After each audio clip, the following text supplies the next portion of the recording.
자, 반갑습니다. 신경진입니다. 자, 우리가 지난 시간에 리퀘스트 리스판스 객체하고요. 그리고 뭐였죠? 쿠키 관련된 내용들하고 뭐 이론이나 실습을 통해서 이제 좀 뭔가 우리가 알았다. 그죠? 이제 그 리퀘스트 객체나 리스판스 객체를 통해서 우리가 여러 가지를 끌어낼 수도 있고 또 쿠키가 어떻게 사용된다라는 내용도 우리가 충분히 이제 실습을 통해서 알아봤습니다. 그죠? 자, 이번 시간에는요. 세션을 한번 볼 건데요. 세션하고 예외 관련된 내용을 좀 볼 건데 한번 보도록 합니다. 자, 세션은 앞에서 우리가 쿠키에 대해서 실습을 좀 했죠. 그죠? 그래서 쿠키와 똑같은 내용인데 좀 달라요. 많이. 그래서 앞에서 웹브라우저와의 관계를 유지하는 수단으로 쿠키를 봤죠. 쿠키는 왜 쿠키하고 세션이 생겨났느냐? 말씀드렸다시피 HTTP 프로토콜은 리퀘스트가 오면 응답을 해주고 연결을 끊어버려요. 그죠? 이거를 무응답 서버, 무응답 상태 뭐 이런 얘기를 한다 그렇게 지칭을 한다라고 말씀드렸어요. 그런데 그러한 관계를 이제 서버와 클라이언트가 유지를 하기 위한 첫 번째 수단으로 이제 쿠키라는 게 등장을 했고, 쿠키가 그러한 취약점이 있기에 이제 세션이 이제 등장이 됐다라고 말씀을 드립니다. 그래서 세션도 쿠키와 마찬가지로 서버와의 관계를 유지하기 위한 일종의 수단입니다. 아시겠죠? 단 쿠키와 달리 클라이언트의 특정 위치에 저장되는 것이 아니죠. 이거는 그죠? 서버상의 객체로 존재를 합니다. 아시겠죠? 그래서 따라서 세션은 서버에서만 접근이 가능하기 때문에 보안에 일단 로컬 PC보다는 서버에 있기 때문에 일단 좋죠. 기본적으로는. 그리고 저장할 수 있는 데이터에 한계가 없죠. 물론 뭐 그 한계라고 하면 뭐 그게 얼마나 되겠습니까만은 서버에 그 저장 장치에 따라서 한계가 있을 수도 있겠지만은 뭐 그거는 서버는 워낙 이제 우리가 용량을 크게 하니까 뭐 한계가 없다라고 바라보는 게 맞을 것 같습니다. 자, 그리고 HTTP 프로토콜은 웹에서 그죠? 텍스트, 이미지, 사운드 등의 파일을 주고받기 위한 규약, 통신 규약이다. 그죠? 웹에서라는 말이 중요하죠. 웹에서. 그죠? 하지만 HTTP 프로토콜은 데이터를 요청을 하고 결과 값을 받게 되면 바로 연결을 끊어버리죠. 말씀드린 바대로 그죠? 끊어버리기 때문에 그런 특징이 있기 때문에 우리는 이제 쿠키보다는 세션을 많이 사용한다 라고 이제 사용을 주류다 이렇게 보시면 됩니다. 알겠죠? 자, 그래서 차이점을 한번 보면요. 차이점을 아는 게 중요하겠죠. 그죠? 쿠키는 로컬 PC에 어떤 폴더에 저장되기 때문에 보안에 취약하다. 그리고 4KB 형태로 자 300개씩 해서 곱해보면 한 1.2메가 정도를 저장을 할 수 있는 한계점이 보인다라고 우리가 이미 확인한 바가 있고요. 그런데 세션은 서버에 객체로 존재를 한다. 고로 보안에 강하죠. JSP를 통해서만 접근이 가능하고 용량 제한이 전혀 없다라는 게 쿠키에 비해서 상대적으로 엄청나게 발전을 했다라는 거죠. 아울러 여러 클라이언트가 접속을 하죠. 서버에는. 그렇기 때문에 그 클라이언트들을 구분을 하기 위해서 하나의 세션을 생성을 해주는데요. 서버에서. 그때 우리가 유니크한 값을 가지고 있다. 그게 바로 세션 아이디입니다. 알겠죠? 그래서 JSP 컨테이너가 이것도 역시 자동으로 생성을 해주고요.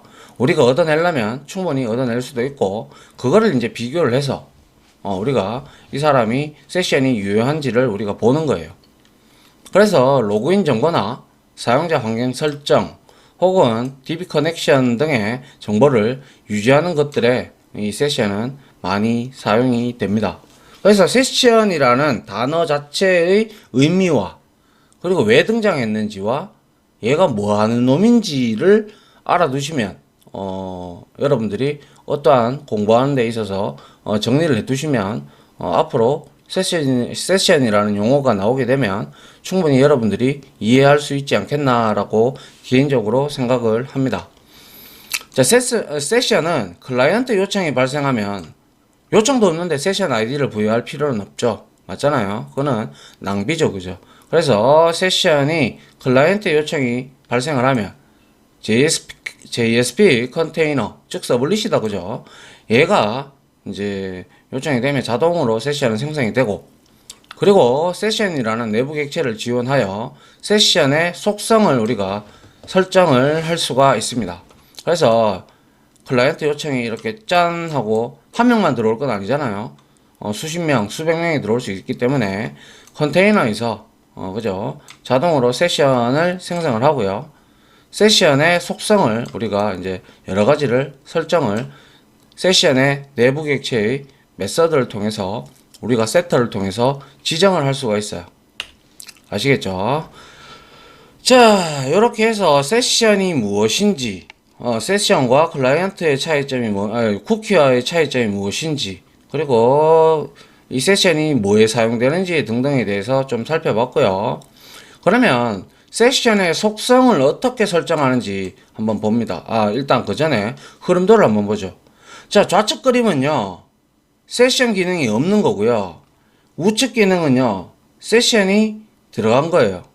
그래서 이거는 세션이 없다라는 거 보시게 되면 클라이언트에서 먼저 요청을 하겠죠. 연결 요청을. 그러고 나서 얘가 이제 서버가 응답을 이제 2번, 1번 첫 번째 이제 연결을 하고 요청을 하겠죠. 그러고 나서 얘가 연결을 요청에 대한 응답을 해주고 세션이 없고 쿠키도 없다고 바라봤을 때 연결을 끊죠. 그게 바로 HTTP 프로토콜의 특징이죠. 끊어버렸어요. 그리고 나서 다시 두 번째 요청을 했어요. 그렇게 되면 어떻게 돼요? 두 번 요청한 클라이언트를 한 번 요청한 클라이언트와 다른 클라이언트로 인식을 해버려요. 맞겠죠? 그렇게 되면 이게 다시 로그인을 하라 할 수도 있을 거고, 왜? 연결 수단이 첫 번째 들어왔을 때 이미 끊겼기 때문에 없잖아요. 서버에도 없고 로컬에도 없고, 이러다 보니까 다른 클라이언트로 서버에서 인식을 하는 반면에 우리가 세션을 추가를 해주게 되면 어떻게 변하느냐? 먼저 클라이언트에서 연결을 해주면 우리가 커넥을 이제 액셉을 해주면 서버에서 이제 되기 있겠죠. 그리고 나서 첫 번째 요청이 들어오게 되면 이제 거기에 대해서 이제 요청을 응답을 해주죠. 이 서버가. 그때 세션 객체가 내부적으로 생성이 되는데, 그때 세션 아이디가 추가가 됩니다. 추가가 돼서 이제 두 번째 요청이 들어왔을 때, 그죠? 세션 아이디가 이제 저장이 되는데, 그거하고 이제 비교를 하는 거예요. 그래서 세션 아이디가 맞으면, 동일한 클라이언트, 즉 웹브라우저라고 인식을 하고, 또다시 예를 들어 어떠한 로그인을 하라. 그런 등등에 대한 내용은 당연히 사라지겠죠. 그죠? 그래서 이렇게 연결을 유지하기 위해서 세션을 사용한다라고 보시면 돼요. 이게 바로 세션이 있고 없고의 차이점이 바로 이 흐름도에서 나타나게 되죠. 맞습니까? 그래서 이 세션이 있으면 우리가 서버와 클라이언트가 연결을 계속 유지하는데 굉장히 좋다. 그런 걸 역할을 해주는 게 바로 세션입니다. 아시겠죠? 자, 그 다음 한번 볼게요. 자, 이제 세션 관련 메서드인데요. 자, 우리가 세터를 통해 가지고 set attribute라고 해서, attribute는 속성이다. 그죠? 그래서 세터를 이용을 해서 string name하고 object value 값을 이렇게 저장을 하는데요. 그래서 세션에 데이터를 저장을 하는 거고, 역시 세터가 있으면 getter가 이렇게 있겠죠. name을 주면 자, 오브젝트 값을 리턴을 해주겠죠. 맞습니까? 세션에서 파라미터로 지정된 이름의 속성 데이터 값을 얻어올 때 사용을 하는 거고요. 역시 get attribute names 하면 세션에 저장되어 있는 모든 데이터 이름, 유니크한 키값까지 우리가 얻어낼 수가 있고요. 그리고 get id, 이게 바로 세션 아이디를 얻는 거죠. 자동으로 이거는 유니크한 값으로 누가 통캣 서버가 생성을 해준다 이 말이죠. 컨테이너가 생성을 하면서 이 유니크한 아이디를 우리가 얻어낼 수가 있어요. get id를 통해서. 그래서 이 아이디 값으로 동일한 클라이언트인지 확인을 할 수가 있단 말이죠. 알겠죠? 그 다음에 is new가 있어요. 이거는 세션이 처음 만들어졌냐 이래 물어보는 거예요. 그래서 이전에 생성된 세션인지 아니면 최초에 생성되었는지 확인을 할 때 우리가 is new라는 메서드를 이용을 하면 되고요. 역시 세터를 통해 가지고 max 뭡니까? in active interval입니다. 그죠? 이거는 세션이 처음에 정해질 때 우리가 클라이언트하고 연결이 될 때 몇 분간 혹은 몇 시간을 연결을 하겠다 라고 얘기를 우리가 기본적으로 설정을 하는데요. 그거를 우리가 지정을 할 수가 있어요. 5분이면 5분, 10분이면 10분 뭐 이런 식으로 기본적으로는 30분으로 되어 있어요. 근데 이제 뭐 은행권이나 금융권은 30분 정도 띄워두면 자리를 비우게 되면 문제가 있죠. 그럴 때는 한 5분 정도로 프로그래머가 이렇게 만들어주면 5분 뒤에 세션이 끊기게 돼서 클라이언트하고 연결이 끊깁니다. 그렇게 되면 다시 로그인을 새로 해야 되죠. 맞죠? 자, 그 다음에 get max interval, get max active interval. 이거는 세션의 유효기간을 얻는 거죠. 그래서 가장 최근의 요청 시점으로 기준으로 이제 카운트가 되겠죠. 그래서 이제 뒤에 이거는 이제 우리가 web.xml이라는 통캣 폴더 안에 config라는 파일 안에 web.xml을 참조를 하게 되면요. 이 값이 세션의 유효 시간이 30분으로 설정되어 있는 것이 보입니다. 그래서 이거를 우리가 수정을 하게 되면 자기가 원하는 유효 시간을 가져갈 수가 있겠죠. 그 다음에 remove attribute 해서 어떠한 특정한 세션의 데이터를 날리고 싶을 때 우리가 제거할 때 이제 파라메타 값을 제거할 때 쓰는 거예요. 알겠죠? 세션을 제거하는 게 아니에요. 세션을 제거하는 것이 아니라 값을 이 속성의 값을 날리는 거예요. 알겠죠? 그리고 이 invalidate를 많이 쓰는데요. invalidate는 세션의 모든 데이터를 삭제를 하는 거예요. 그래서 통상적으로 우리가 사용자가 로그아웃이라는 그 내용을 그 버튼을 누르게 되면 비로소 우리는 그 내용 안에 invalidate를 넣어줌으로써 세션의 모든 데이터를 이렇게 객체로 만들어진 것을 다 데이터를 날려버립니다. 그렇게 되면 invalidate 되면 이제 우리가 다시 로그아웃 했다가 그러면 로그아웃 내용이 다 사라지죠. 그죠? 다시 로그인을 하려 그러면 다시 이제 우리가 사용하려면 다시 이제 세션을 연결을 해야 되기 때문에 이때는 다시 똑같이 로그인 정보를 우리가 입력을 해줘야 된다라는 거죠. 그래서 invalidate는 상당히 많이 쓰이는 메서드고요. 여러분들이 좀 잘 알아두시면 될 것 같아요. 그래서 get id도 마찬가지고요.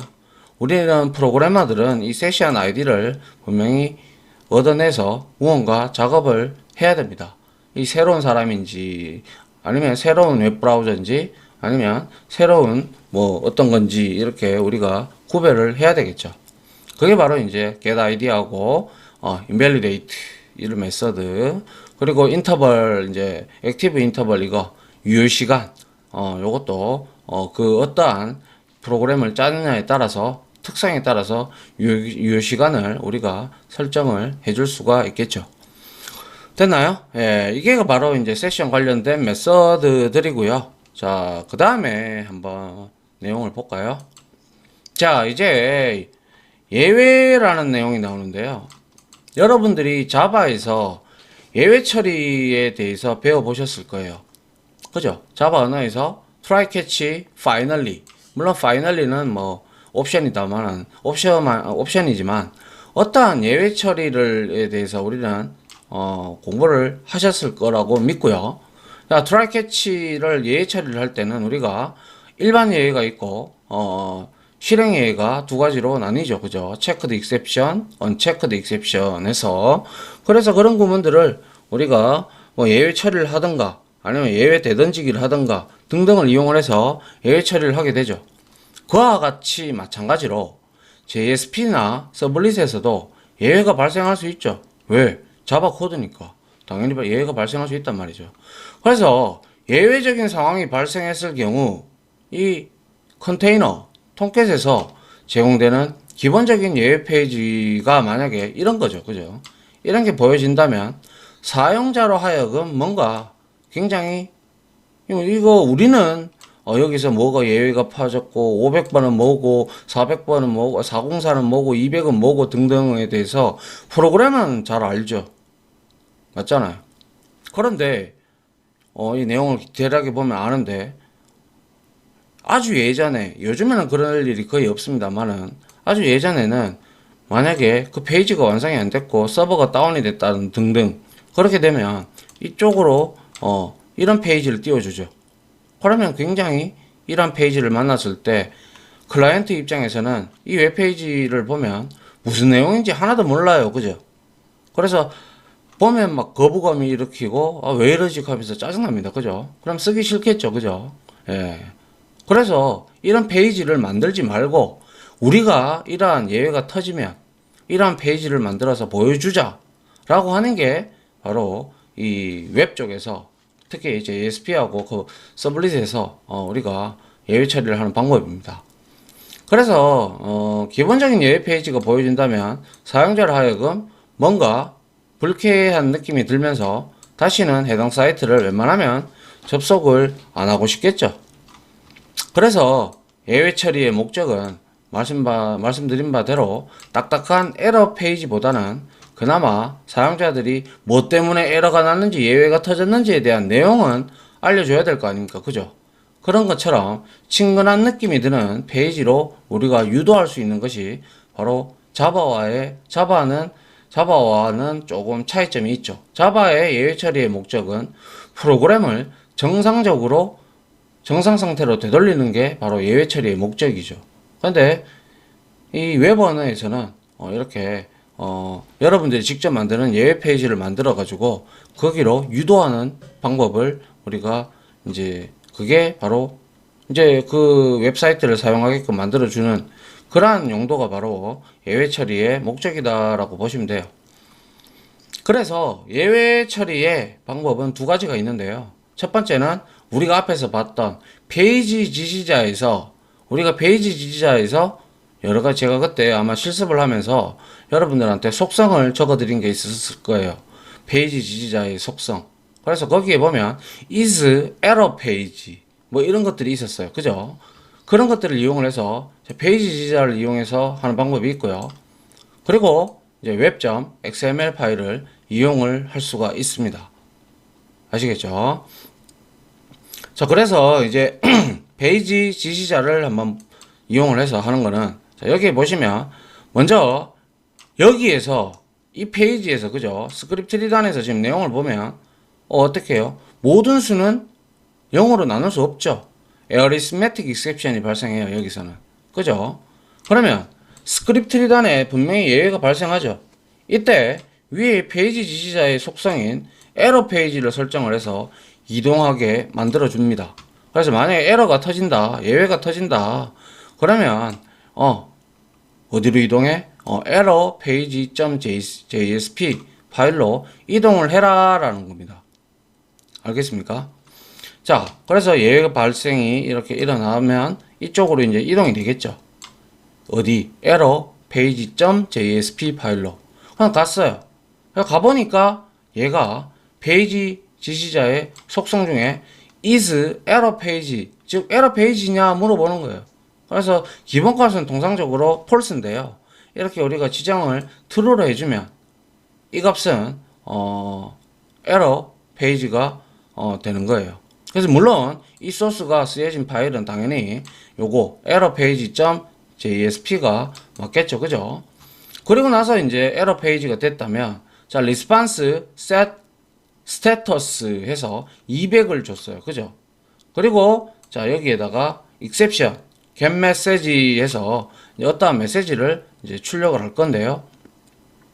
자, 보시게 되면 페이지 지시자를 is error page true로 설정을 아니하면 기본적으로 얘는 false가 설정이 되어 있어 가지고 이 에러 페이지냐 물어봐도 아니다라고 얘기를 해서 일로 안 와요. 알겠죠? 그래서 실행이 안 돼요. 그래서 아울러 true 설정을 하지 아니하면 exception 객체를 참조 못하는 겁니다. 알겠죠? 그거 당연한 얘기죠. 그죠? 그래서 이제 예외 페이지로 이렇게 오는 거고요. 예외 페이지에 우리가 set status라는 응답 객체에 이러한 내용이 메서드가 있는데요. 보통 숫자를 파라메타 값으로 가지는데 500은 우리가 연산 예외입니다. 연산. 무언가 잘못된 연산이 예외가 터졌을 때고요. 그리고 200을 넣어주면요. 정상적인 페이지를 의미하는 정상적인 페이지를 의미합니다. 200을 설정하지 아니하면 보통 웹 컨테이너에서는 500을 설정을 하기 때문에 명시적으로 이렇게 설정을 해주는 게 좋습니다. 왜냐하면 이 페이지는 예외가 발생하지 않기 때문에 그렇죠. 맞습니까?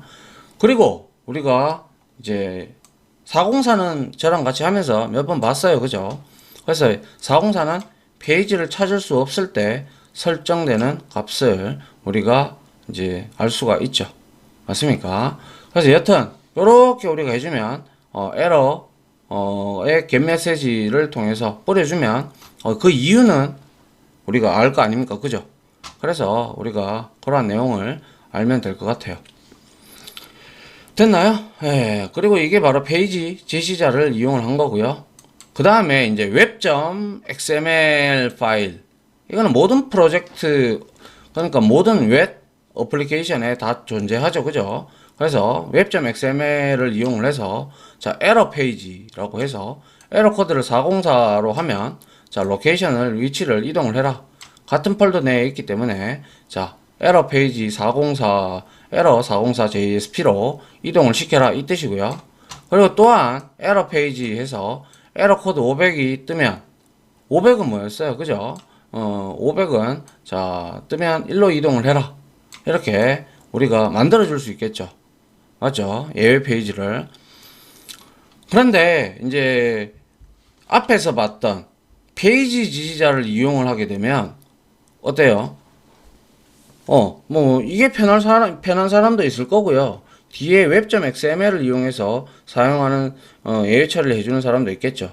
그런데 웬만하면 이런 것들은 에러 페이지들의 속성들은 이렇게 페이지 지시자로 뭐 작은 거야 뭐 상관이 있겠습니까만은 큰 페이지 같은 경우는 큰 웹사이트 같은 경우는 이렇게 web.xml이 ML에다가 우리가 공통적으로 수행되는 부분이기 때문에 여기에다가 이렇게 기술을 해주면 페이지를 기술을 해주면 오히려 훨씬 더 쉽게 기술을 할 수가 있게 되는 거죠. 그래서 여기에 여러 가지 예외 코드들이 있기 때문에 그런 코드들에 대처하기 위해서 우리가 동일하게 에러 혹은 exception 404로 가든지 뭐 이런 형태로 만들어주면 된다는 거죠. 무슨 말인지 이해갑니까? 자, 그래서 통상 예외 부분은 공통적으로 적용이 되기 때문에 web.xml 파일을 설정하여 적용해 놓으면 우리가 따로 건드릴 필요는 없다 그죠? 그래서 왜냐? 모든 예외가 터지면 어떠한 예외가 터지느냐에 따라서 우리가 그에 대해서 이런 페이지만 만들어 두면 글로 이동을 하니까 굳이 우리가 페이지 지시자에서 하나하나 이렇게 할 필요는 없다라는 거죠. 맞잖아요. 어차피 이 에러들의 에러 인트 값은 거의 한계가 있으니까요. 맞죠? 자, 그렇게 여러분들이 이해를 하면 될 것 같네요. 이게 바로 이제 예외 처리의 두 가지 방법인데 두 가지 다 써도 되지만 저는 통상으로 이렇게 web.xml에 많이 기술을 합니다. 자, 이렇게 해서 우리 6장에서 이론 강의를 마쳤는데요. 이번에 우리가 했던 게 바로 이제 세션이 뭐냐, 그리고 쿠키와의 차이점은 또 뭐냐, 이런 것들을 알아봤고요. 그리고 이런 것들이 세션이 어디에 사용되는지 또 알아봤습니다. 그죠? 그리고 이러한 세션의 흐름도, 즉 있고 없고의 차이점은 여러분들이 세션 아이디가 자동으로 우리가 발생이 되기 때문에, 만들어지기 때문에, 통캣에 의해서 만들어지기 때문에 얼마든지 우리가 아이디 값을 얻어와서 어떠한 작업 내용을 수행을 하면 될 겁니다. 자, 그리고 관련 메서드들 중에서도 getID, 그리고 invalidate, 그리고 set, max, interval, active interval, 이런 것들, 유효시간, 그죠? 이런 것들을 이제 메서드를 여러분들이 좀 알아두시면 될 것 같고요. 그리고 예외는 왜 해줘야 되는가 라는 목적은 이미 설명드렸기 때문에 사용자들로 하여금 뭔가 좀 친숙하고 친근한 페이지, 그 이유, 예외가 왜 떴는지 이유를 가르쳐주는 그런 페이지로 이동하게끔 여러분들이 만들어주면 될 겁니다. 그 방법에는 페이지 지시자와 웹.xml을 활용하는 방법이 있더라라는 것까지 제가 여러분들한테 이론적으로 설명을 드렸습니다. 됐나요? 자, 여튼 지금까지 우리가 이러한 내용들을 살펴봤고요. 이제 JSP에서 세션 그리고 예외 관련된 내용들을 이론적으로 살펴봤고, 다음 시간부터 이거에 대해서 실습을 하면서 우리가 여러 가지들을 한번 실습을 해보도록 하죠. 됐죠? 자, 아무튼 지금까지 강의 들어주신다고 수고하셨고요. 저는 이제 다음 강의로 찾아뵙도록 하겠습니다. 다들 고생하셨고 수고하셨습니다. 감사합니다.